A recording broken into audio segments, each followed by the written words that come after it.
This is not a test. This is your emergency broadcast system. Well, good afternoon. Effective immediately, Ontario is declaring a state of emergency. We expect this to remain in place for at least 28 days. Further, I'm issuing a stay-at-home order effective Thursday at 12:01 a.m.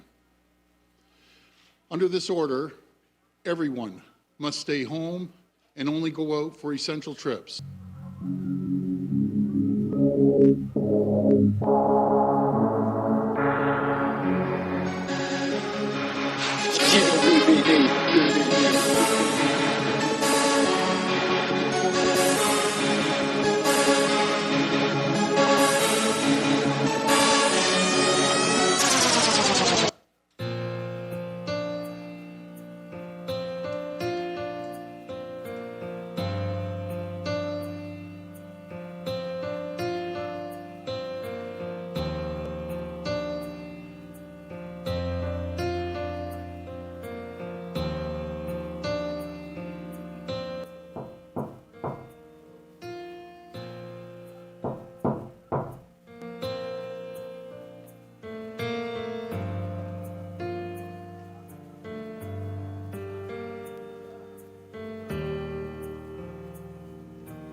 sa kahig